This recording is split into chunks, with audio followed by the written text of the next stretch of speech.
Hi, I'm Rachel Dillon, and together with my husband Marcus Dillon, we lead Who's Really the Boss podcast, where we highlight the joys and challenges of running a business with your spouse or family. Our mission is to strengthen families and businesses by helping listeners avoid the mistakes we have made so they can lead and live happily ever after.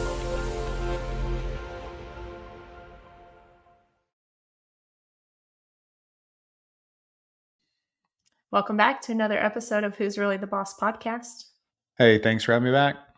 Yeah. So right now, or the past couple of months, have felt really busy with different conferences and different opportunities and things that are happening and available to attend. A lot of people are out of the office more than they have been the beginning of the year. We're recording this in June of 2024. So January through April, I feel like, in our industry, we're pretty much working either in office or remotely, but kind of tied to our computers, emails, that kind of thing.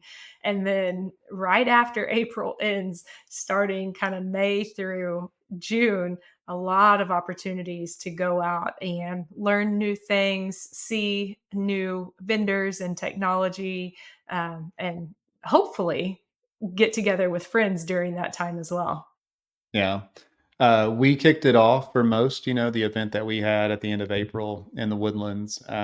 So that was the beginning of some people. They were on a journey for like a week and a half, just going to conferences because right after us, there's AICPA Engage is a big one, but then there's just other smaller ones that maybe people go to and travel for. So like it doesn't slow down all summer. I think, you've got scaling new heights and different things like that all the way. You kind of have to go back to work as a CPA, as what we do in August, September, and then October is your final deadline, but then it all starts back up, right? You've got a kind of another run of conference season, if you will, in October through probably even December, as late as December. So yeah, it's just a wave that it comes in. And so with that, we wanted to talk through just what we've seen here recently, the I guess the quality of conferences that are out there, the size of conferences that are out there, and then how do you make this? How do you make sense of it all whenever you get back home? Yeah. For me, when I get overwhelmed, I start trying to turn off all of the noise or the different places that I get information and learning and inspiration from. So, what I'll notice whenever I start to get overwhelmed, when I'm at the gym, I'll stop listening to podcasts because just in my nature, when I hear something, when I hear a good idea from a podcast, from a book, from whatever I might be listening to or learning from, I want to implement it. Like I want to apply it immediately. I want to implement some part of it either in my daily routine, in work, share with the kids, whatever it might be. I just want to take something that I've heard and put it into action somewhere. And when I'm overwhelmed, I start losing the ability to put those things in action. So I think I'm just hearing all of these things, but I'm not doing anything with it. And if I don't do anything with it, I just won't remember it. Like I'm too old now to think that I'm just going to collect all this information in my mind and then, at the right time, I'll remember exactly what it was that I heard. That's not reality for me anymore. And so I just noticed that I really just naturally start turning things off or turning things down when I get overwhelmed. Yeah, no, that's a good point. And the larger conferences are the ones where there's just so much as far as the different tracks of learning. There's just so much available, and that's great. So maybe you choose one of those large conferences like Engage or Scaling New Heights or Intuit Connect, which is the new name for QB Connect. Maybe you choose one of those just because there's like 2 or 3 sessions that really stand out. But what I've seen when I go to those is like the content is in 45-minute blocks. You're moving from room to room over 15 minutes, and then a whole new like data dump like drops on you for 45 minutes, and then you start it all over again. You're doing that probably 6 to 8 times per day. You've got a lot of activity at night. You're just exhausted. You probably haven't eaten well. You probably drank maybe too much. It's I don't want to say miserable, but it is an experience. So whenever we plan to go to conferences now, we have to be very disciplined about the sessions that we're going to go to, maybe even opting out of a block of sessions to be able to retreat and reflect on what we did learn in the session that was important to us. Because if you signed up for that conference just to go to like 2 or 3 sessions because the speaker that you wanted to go see or listen to was there, but then you immediately roll into 3 or 4 more sessions, like, you didn't do yourself justice, to go all that way for that one. So that's what I've learned, to try to give myself space. The other part of that is the sponsor vendor area, being very selective on who you visit there, who you give your name or email to, because immediately after the conference, then that's when the emails and sales calls potentially start, on the other side of that. So be prepared for that. But just like the conference content itself, maybe there's a sponsor or two that you want to go visit with, really see a demo live in person, ask the person, specific questions about your situation. So that's always the best, but it can be very, very overwhelming. And I love the word that you use. There's just so much noise out there, almost chaos. Yeah, it feels a little bit like that to me at big conferences. However, QuickBooks Connect is one of my favorite ones that we've attended, and not because Ryan Reynolds was on the stage. That was actually probably my least favorite of the last QuickBooks Connect that they had, or what will be Intuit Connect going forward. That was probably my least favorite part. They had other incredible keynote speakers that did an awesome job that I really did appreciate as well. The parties, I can take them or leave them. Like, they're fun, and it's a nice kind of break or distraction at the end of the day. But I don't necessarily need to have that. What um, what I do appreciate is the kind of the variety that you have to pick from.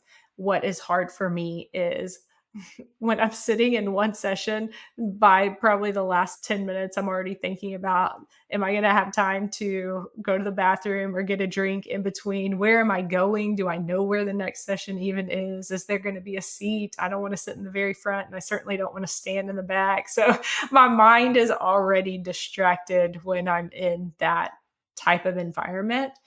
But I always want, if I've invested the time and money to go to something, a learning opportunity, I definitely want to take that learning and turn it into some type of action, something that's going to make myself, our team, our clients, or the business as a whole better. Yeah. So what would you say, turning it into action, is that just something that people have to have their own discipline to do? Or how do you really stay on the path of taking what you've learned and actually integrating it into your everyday life or business, depending on the topic? Yeah, if for me, and I think for you as well, we've kind of set out, and it's just about being intentional and thinking about and talking about what you really want out of certain situations. We typically don't treat conferences as vacation. We typically separate those two things. We go to conferences to learn and get actionable, maybe insight, actionable steps coming out of it. And then we go on vacation to relax and unplug and enjoy time together with our family or friends, whoever might be involved. And so typically, we don't necessarily try to treat a conference as a vacation. So that's one. So I guess that may require some discipline if you're like a fun. I'm not that person. What did you call? You said I'm a fun sponge. So there's that. um, Yeah, I don't think that was public, but yeah. So it is now. Now they know the real relationship that we have going on. But I think that, yeah, you could look at it as discipline, but maybe more it's just being intentional and deciding, do I is it worth making this conference a vacation, or is it better to just take a vacation and make this conference a learning opportunity where I can go get new ideas or confirmation on ideas or solutions to ideas or challenges that I'm having in my firm? Yeah. No, that's really good. I think just like with anything, just it can become overwhelming really fast. So having a plan coming into it, having a plan going out of it, obviously the Mike Tyson quote, everybody has a plan until they get punched in the mouth. Maybe for you, getting punched in the mouth is that first stop in the sponsor area, Mm. and or drinks at the welcome reception. So hopefully you stay disciplined on that plan for the whole conference. The flight back is good if you're not asleep or just so tired, to kind of recap what you've gotten out of the last few days, but then also what the next few days or weeks could look like as you go deeper on what you've learned. So, um, but we've seen that kind of noise or conference chaos be there, and it seems like these conferences are just getting bigger and more broad, I guess you will, like overall broad. But you can go to hear like specific things, and I know we've spoken at some of these conferences, and that's always great. But overall, it's just you can get lost pretty quick, and we took it a step further, and because we believe in it, I think the main thing that hands down the best thing about conferences are being able to see other people that and that's friends, right? And so friends and colleagues, peers, maybe that you've seen on LinkedIn that you've wanted to meet, you enjoy the conversations that you have virtually, but then you see them in person and it's just a deeper connection. So those are all the pieces that really the icing on the cake from a conference.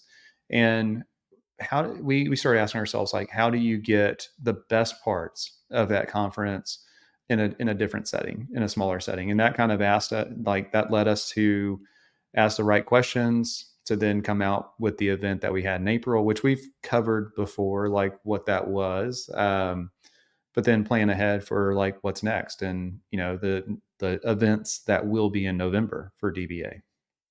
Yeah, so we hosted a get together because we named it get together because it really was a gathering of friends of accounting industry peers. If you've emailed me directly or talked to me even one time, I count you as a friend. So if you're not a friend yet, just email me or set up a time on my calendar so we can be friends. But really a room full of people that kind of have same goals, same desires. I wouldn't say same vision for firms, but just same ideas and want to improve their firms, make a better place for their teams and themselves to work. I think that's the thing that maybe we kind of all forget is we're trying to create better firms because we want a better place to work. Sometimes, and I think this was a question that you asked me or you asked someone else, but like, would you want to work in your firm? Like, that's a really good measuring stick for is it something, have you created what you thought you were set out to create?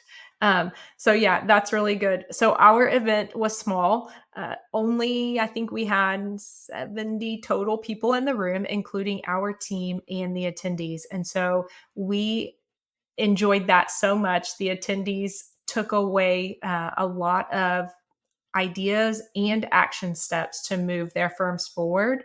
And so we have set that up again for the fall. So we actually have two events this fall coming up. We have Together Again for the firm owners and leaders who previously attended a get together. And then later in that week, we have another event, Fall Get Together. So it will be kind of a repeat or a replica of what we were able to present to those first attendees, and then present that and share in that with a new group. And so some of the things that kind of set that event apart from others, one, definitely a much smaller scale. So only 50 firm owners and leaders in the room. It is a smaller room that is set up in roundtables. and we actually give the opportunity for the firm owners and leaders to get to know each other, not just by name or firm name, but sharing in being able to share in their own challenges, their own successes that they've had in their firms, and then be able to talk through and process the information that they're hearing from the speakers at the front of the room, and then time to, kind of process that and write down what are the next steps that I'm going to do with this information that I've heard. Yeah, and a lot of it, as far as like the April event, and then what we release, not only on these podcasts, but in webinars and different learning opportunities that we host. It just goes back to it's not theory, right? There may be a part of theory weaved in, but it's real results from a firm. I think you and I feel called to this, as well as other team members, and really.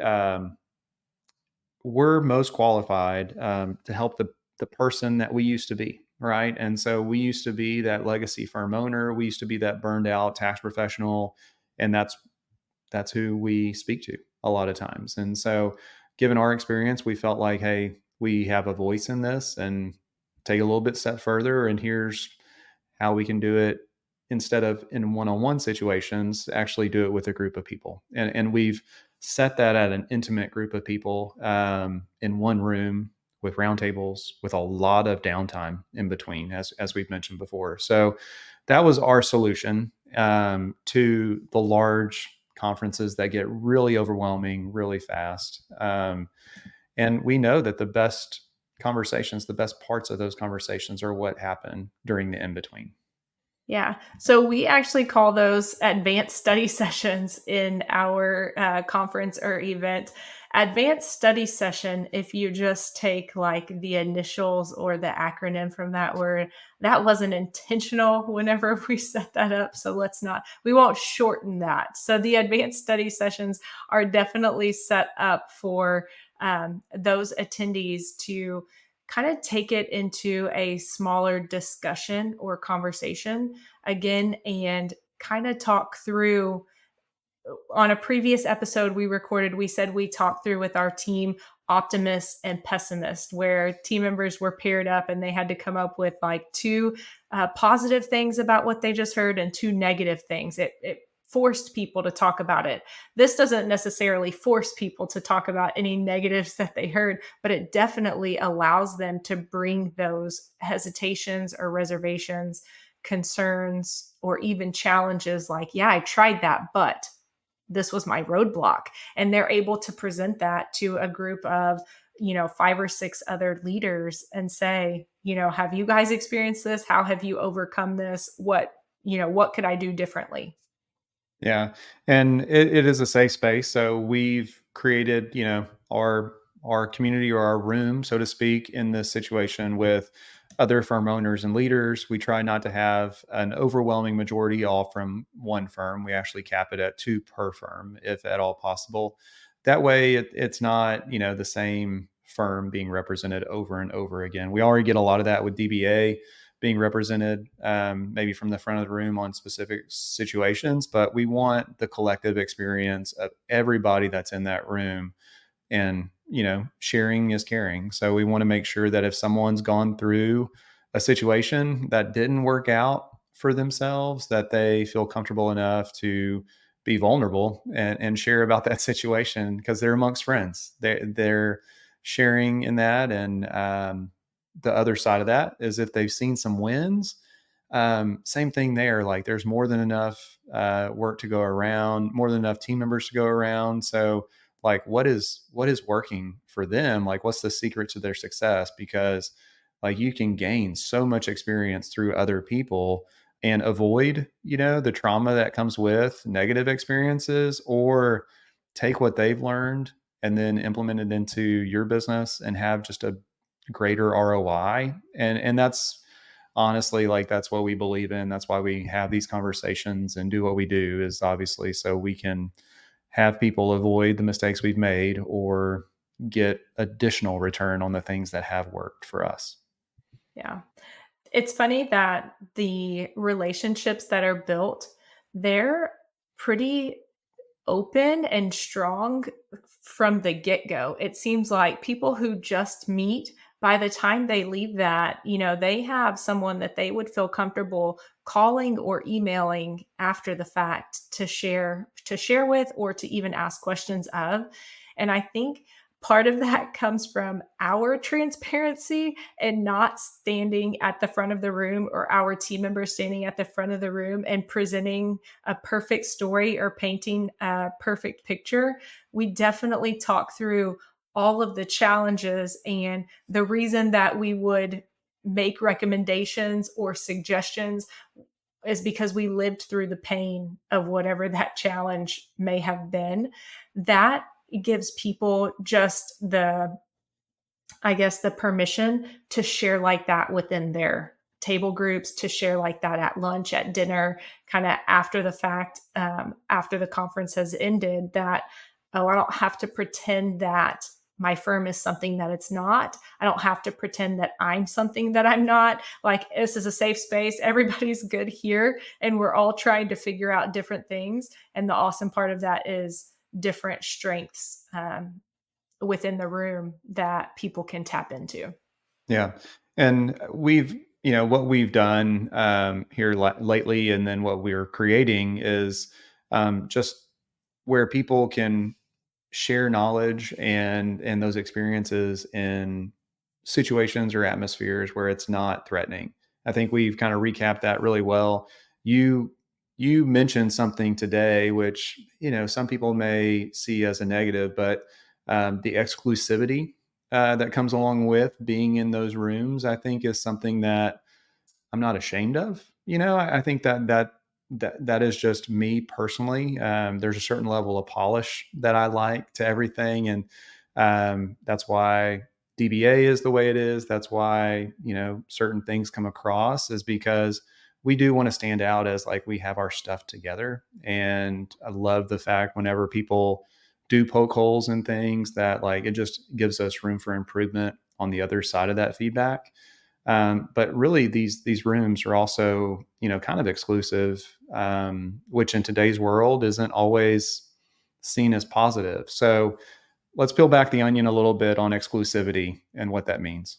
Yeah. So thinking about that word exclusive, not to be the opposite of inclusive, but by nature, it just is. And what that really means is there's a limited number of seats. And we want to make sure that we are real people, and we want to make sure that people who appreciate that are in the room. So, kind of a certain set of values as far as being growth minded, being open to share, and then also open to receive people who are looking for real transformation and not just to gain more knowledge. So we want to see action, we want to see change, we want to see transformation, we want to help people as much as we possibly can do that, and not just give somebody it's not about just getting CPE, and it's not about just knowing more. It's really about doing something with what you're learning. And so when we say exclusive, that's more what it's about, is saving room for the people who want those same things. And then, helping people find different places that are much bigger and have more capacity to go to those other places where they can kind of get some more knowledge, they can get their CPE, they can have a party after the fact, but may or may not take that and make real changes from what they've learned in that setting. Yeah. And I think that just goes along to, this is built on our experience of these large conferences and what we like. And so, we're going to choose a smaller, more intimate, more exclusive setting. And that's what we're okay with. And that's why we've limited the number of seats at both events at 50. It is what it is. And while we would love to help everybody, and there's different ways to help everybody, it's just the seat comes at a cost. So really, really excited about what that event will be for folks. And not just the internal kind of goals and things like that that we've got, as far as for our impact on others, but really how they can take what they will learn, what they will gain, new ways to think about things and move forward in their own lives. Really,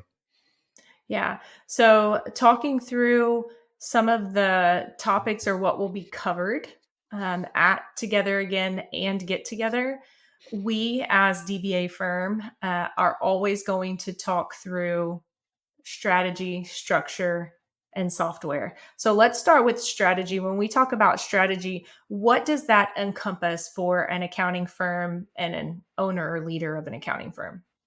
yeah. Strategy is a lot of I would say like top priorities, as far as what does your client roster look like? What is your overall team, not your team structure, but what is your team? Who do you feel called to employ? What does that look like?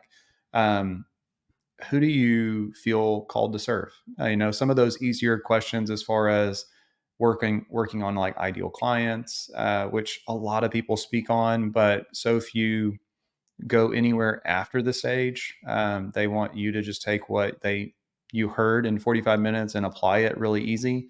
So we did the hard work early on and kind of developed some different spreadsheets and had to wrestle with hard conversations and hard decisions on how to exit clients or how to grow service lines or client rosters around the team that we wanted to support. And so in doing that, we feel equipped to have those same conversations and lead others through that. So that's part of the strategy piece. Strategy could also be as simple as mission, vision, and values, which a lot of people just write off as like fluff in their business. But as we've, started consulting with firms and really helping firms, if they don't have a clear mission, vision, or value like statement, it's so hard to help them steer the ship, if they'd have no destination in mind or any guiding compass along the way. So those are some of the overall strategies that we look at, and I'm sure I've missed some. So what other ones are you thinking about? Yeah, thinking about, I think you hit it. When we look at strategy, thinking through ideal clients, how we're going to serve those ideal clients with ideal services. So, what do we want to offer? All of that comes back to vision, mission, and values, which then plays into our team.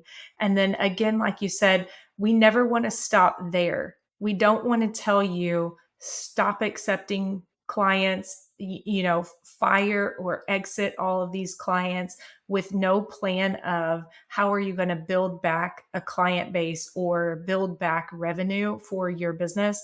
And so then even talking through what does that look like on the other side, giving alternatives to firing clients, or putting a sign on your door of retired, find somewhere else. Not that. So definitely giving alternatives of how to monetize on the other side of determining your ideal clients and services, as well as then attracting what you want to see. So strategy really encompasses a lot, and we like to break it down and make it really practical and applicable for each person who's in attendance.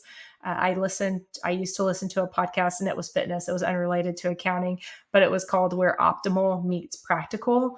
And as soon as I read the title, I listened to the podcast only because of the title of that, because I feel like is how that's how you see success. That's how you're consistent, is taking what you know is best, but then kind of combining it or um, altering it to what's practical so that you can see it through to the end of whatever you're trying to achieve. Yeah, no, that's really good. That was a catchy podcast title. Wish we would have thought of it first, right? So I know. Oh, we won't steal anyone's ideas without giving credit where credit is due, right? But that I think it's like a kind of a guiding principle now of not everything has to be the best. Like we don't have to keep researching for what is the very best way to do something. At some point, one, you have to be able to do it consistently to even start. And then also you have to be able to start. So you don't always have to, find the very best or the one answer. Sometimes it's a combination of things that you can alter to fit your lifestyle or kind of your goals and your vision. So we've talked about strategy. The next piece is structure.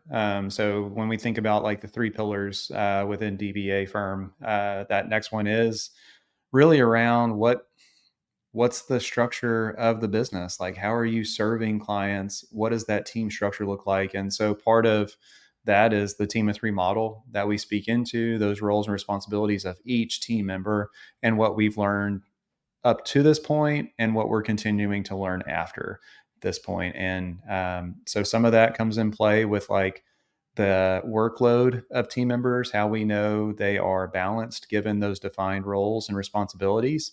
And then it goes into, okay, if they're balanced, what does compensation look like? So kind of talking into some of that structure as well. And, even I would say that like, that's the formula piece of it all, right? So you're kind of engineering during that structure phase, but a lot of it goes back to team. And while we believe in the team of three concept and model, there's ways to modify that or do something completely different that we all learn from. But structure is a big part, and that's the scaffolding for success we believe over here.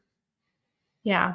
And then the kind of the third piece of that is actually systems, which of course I said software because in the event specifically, we are going to touch on software, but systems to encompass how we're running the business, how we're creating efficiencies, how we are making the client experience even better, how team member experience is getting even better. And so systems kind of encompasses that, but a big part of the systems piece is software.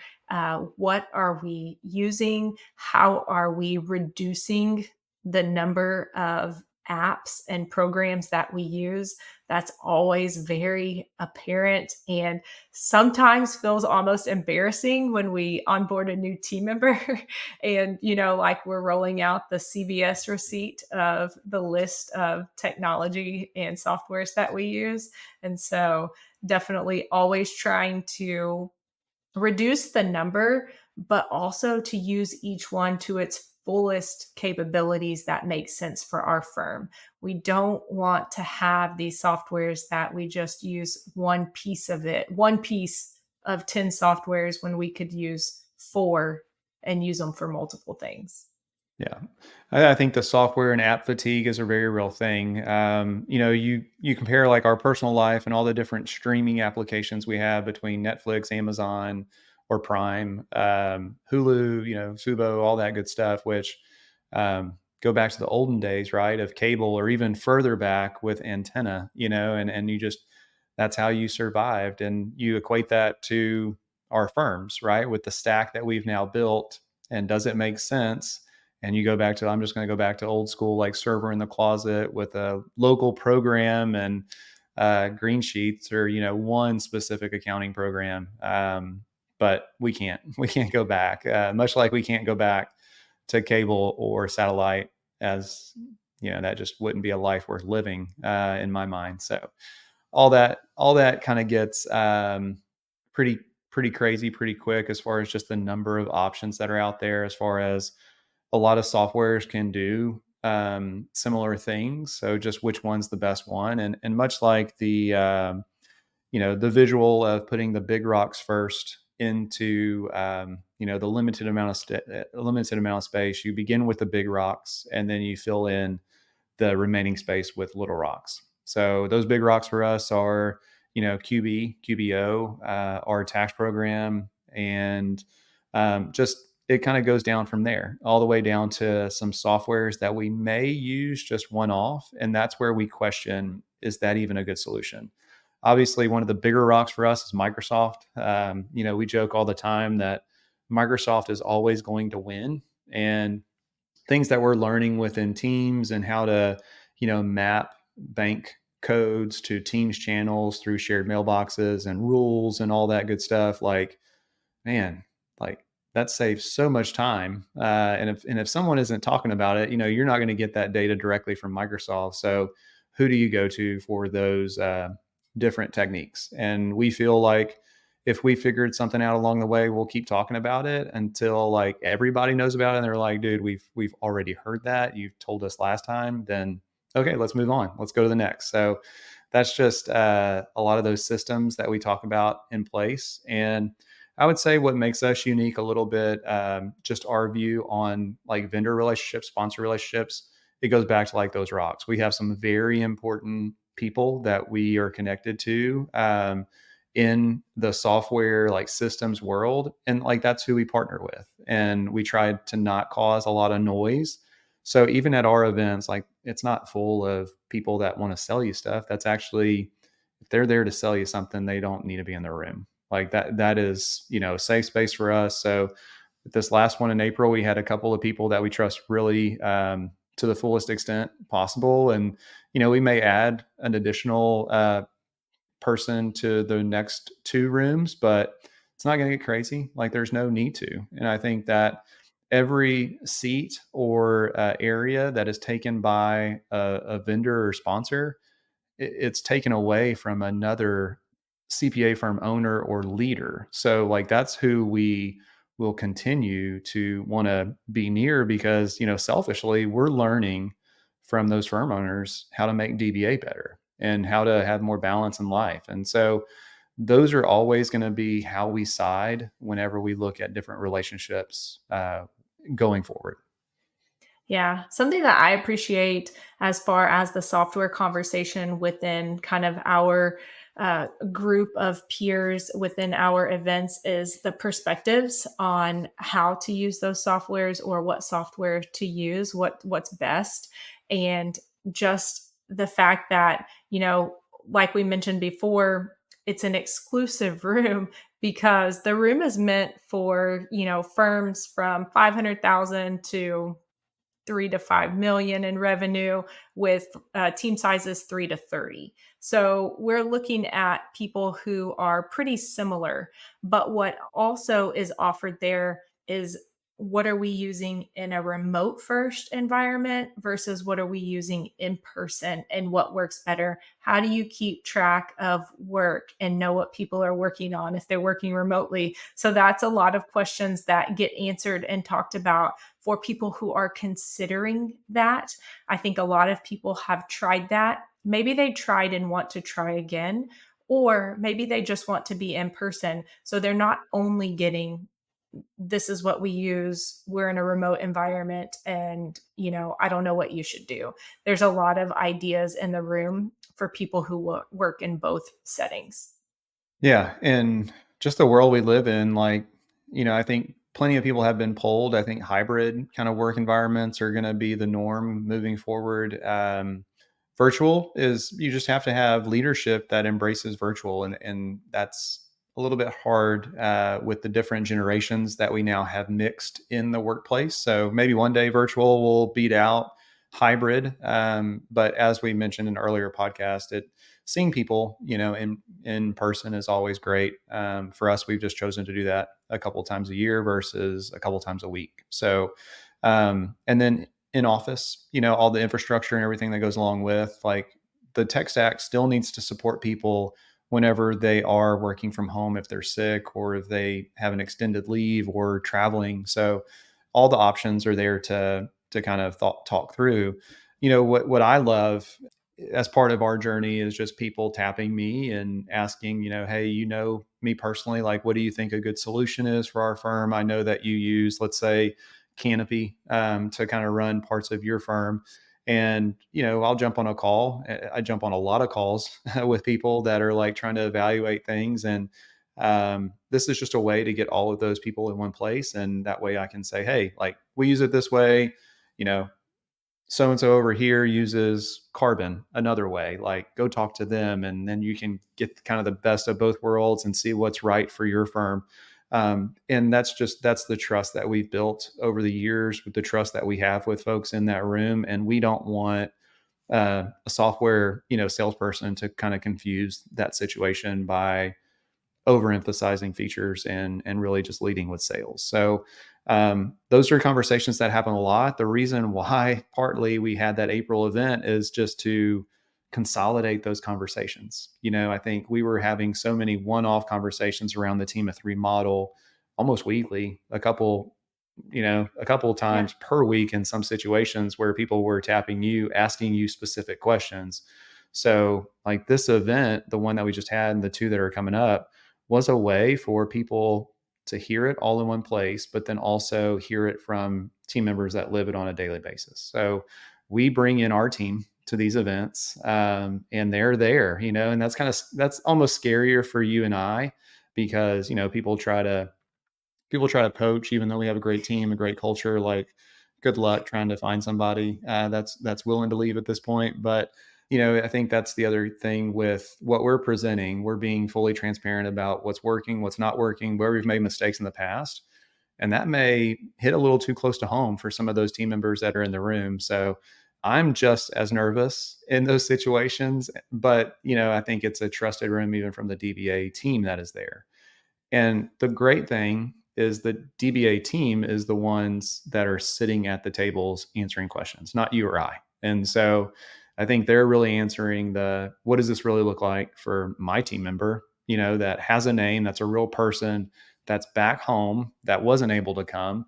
And how do they know it's going to be okay after we start making some of these changes? And hearing it firsthand from others like gives them that motivation and assurance that things are going to be okay if they start making some much needed changes in their firm. Yeah, and you, Amy, and I, and we do get to go to the tables like during the advanced study sessions where it is led directly at tables. But you're right, during some of the other sessions where we are speakers from the front of the room, during those kind of turn and talk times, that's when our team members, and also during those advanced study sessions, they lead table groups. So you can hear it straight from people besides the two of us, which is really great. But speaking of our team, this is always a question that we wrestle with as far as going to conferences and taking team members and which ones to take and who benefits and kind of what do we want that to look like to really get a good ROI, both for them personally and then for the team and clients as a whole. Let's talk through that discussion that we have because this pretty much comes up anytime a new conference is released that we're considering attending. Yeah, it's a great point. So we've spent money, like we're not afraid to spend money as long as we get ROI on it. And I think that's what makes us a little bit unique on this situation is I'll throw, money at experiments and hopefully the experiment works. And part of that is we've taken teams to conferences and it's cost thousands of dollars, tens of thousands of dollars. And then once you get to that conference, those team members only talk to themselves. Like, they're talking to the people that they know and trust, just like you do whenever you go to an extended family. You talk to your immediate family. You don't go around and like talk to the crazy people that you really don't know that often in those family situations. You sit there and bond in your own little core family group and talk about everybody else. Like that's just That could be just that's what we us, do. right? Like that could No, be us that yeah, gravitate towards the people we're most familiar or most comfortable with. no, that can't be just us. So I think maybe give me some assurance out there and tell Rachel that is not just us. But it's no different. Like what we saw is whenever we took our team to these conferences, which cost thousands of dollars in travel, in conference fees, in work, in the opportunity cost of lost work. Um, the results just weren't there because they would just go and talk to one another. And while bonding is very important, like that wasn't the goal that we had set in that. So it was just lack of communication from our part and what was necessary. So if you are taking team members, make sure that you have an agenda for them, like what sessions that they want that you need them to go to. And if they do go to those, like they need to present back not only to you, but to your whole team that could not go to that session. What they learned, what their takeaway was, how they may incorporate that into their daily work.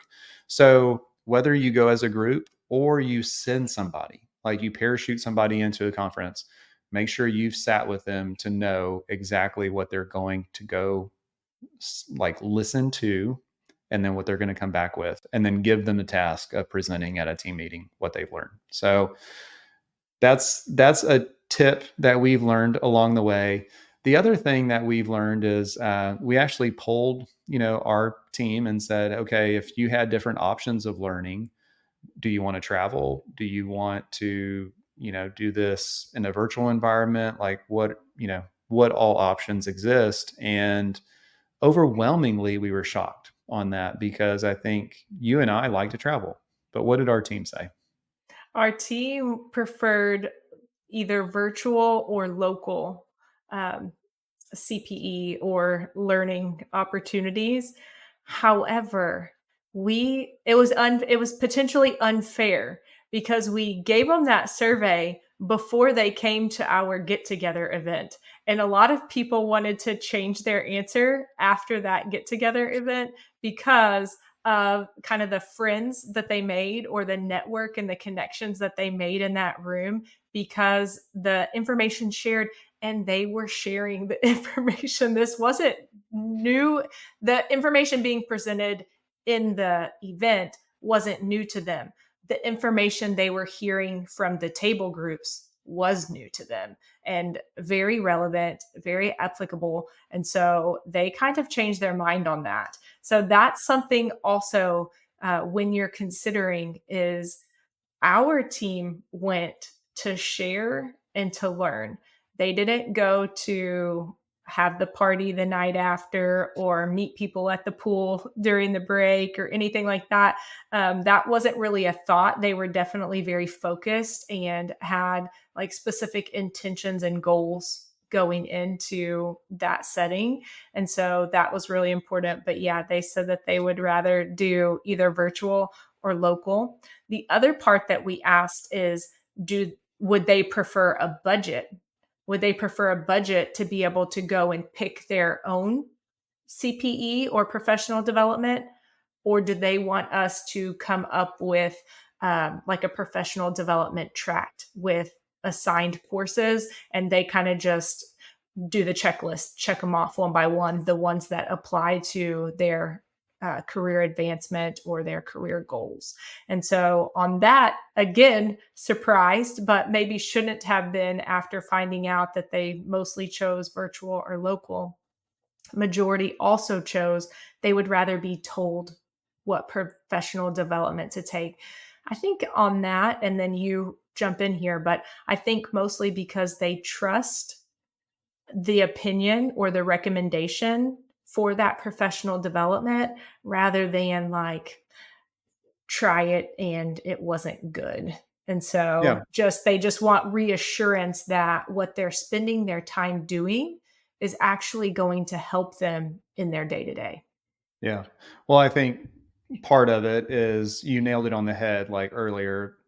If they want to travel and go on vacation, they're not going to go to Las Vegas, or they're not going to or go to Orlando every time. Like they're going to go somewhere maybe different that they would enjoy with like their family. And because we employ a lot of working parents, like travel and days away from the family are precious. Like it's just all the coordination of childcare or pet care and everything that goes along with that may be part of the reason why they said either virtual or local, where I can be in my bed every night. Like that's the better option for me this stage of life. As far as the second piece where it's like budget or defined track, it probably does go back to a lot of trust, but then also just the overwhelm of options that are out there. So our whole team, obviously the no-brainer is you need to do QBO certification, right? And then on top of that, what other programs do you use on a daily basis that just know about the product updates or enhancements as those are coming out? A lot of times that may have CPE like weaved into it. Sometimes it may not. It's just good learning.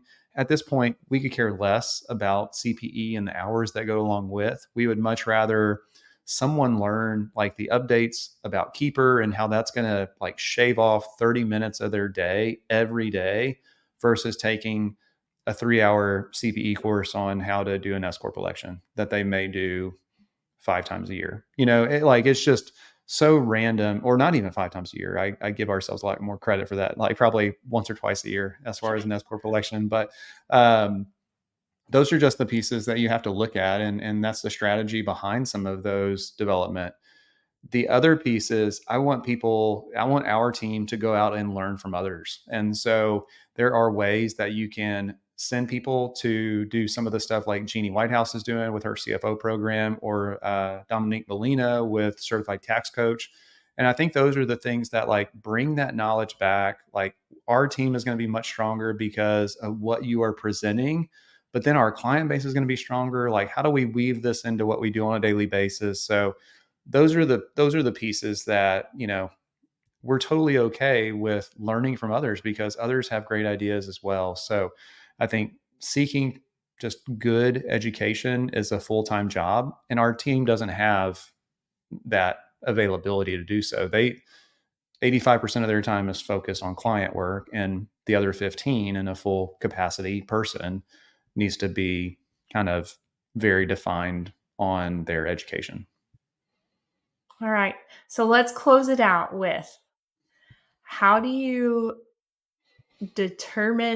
how do you determine the conference, or how do you take the new learning and put it into action? So you've attended a conference, you're considering a conference. How do you take what you hope to get there and turn it into action?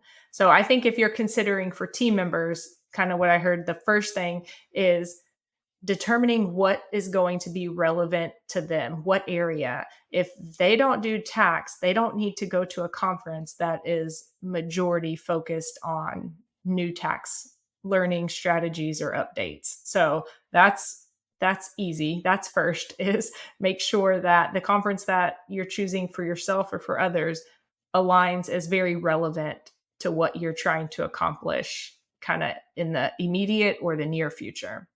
Yeah, great question. I think it comes with accountability on the other side of it. So having people that hold you accountable, DBA does that for other firms. DBA firm is kind of that option for that, and how we hold people accountable, both in a collective setting, but also in one-on-ones, is something that we pride ourselves on. And the other thing is, like, if it's not, let's say, the get together event that we're hosting in November, if it's Intuit Connect, let's say, I think what you could do there is, like, how do you hold yourself accountable? Is you actually go to the Intuit people, not the other sponsors. You go to Intuit, their people.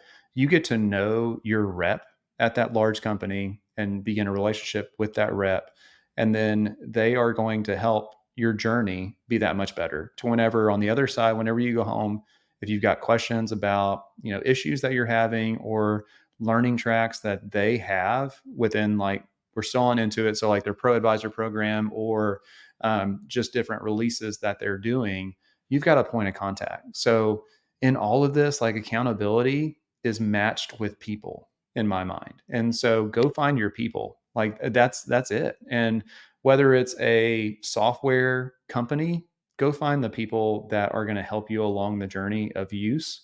If it's another community, go find your people that you click with, who you want to learn from, and then that's kind of how you find success on the other side of that conference. Yeah.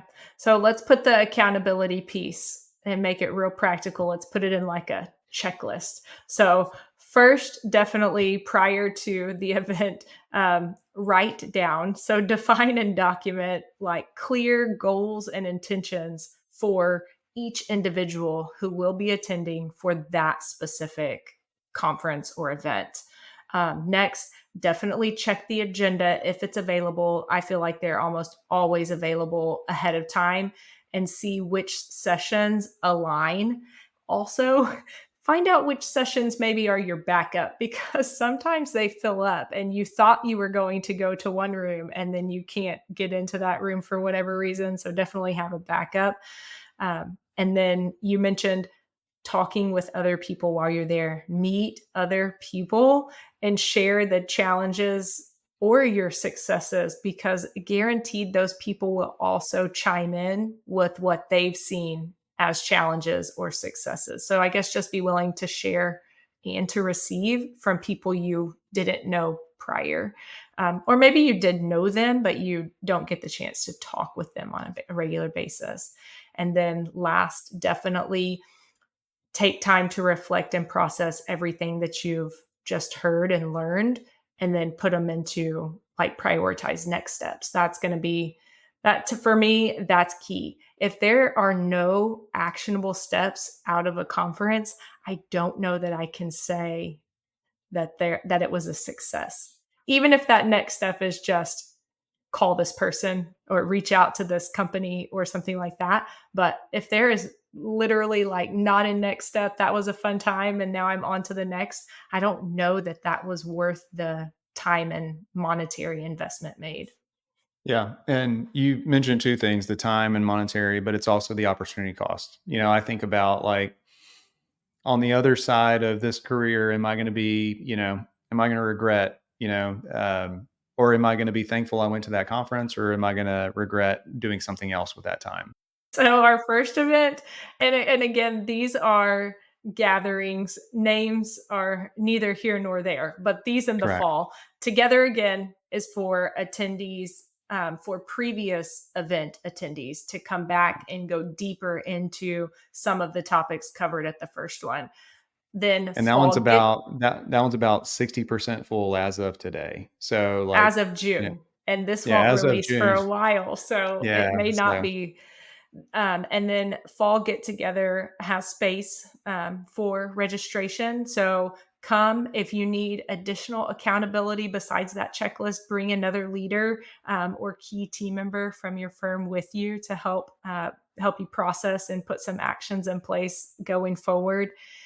In the event that you're unsure if it's the right thing for you, or if you're not sure how to sign up and register, you can always email me directly, Rachel at dillonadvisors.com. I'd be happy to have a conversation or set up a meeting to talk over video chat. yeah. All right. Well, thanks for leading this. Hopefully, like, definitely not trying to be sales or pushy on this. We just want to let people know what's going on so they're not surprised whenever they see the good time that was had on the other side of it. Yeah, awesome. Thanks for this conversation and see you on the next. All right. Thanks so much. Thanks for hanging with us to the end of another episode. Leave us a review with your thoughts, comments, and feedback on Apple Podcasts or Spotify. Be sure to subscribe to our podcast so you don't miss any future episodes. Join us again next week for another great conversation.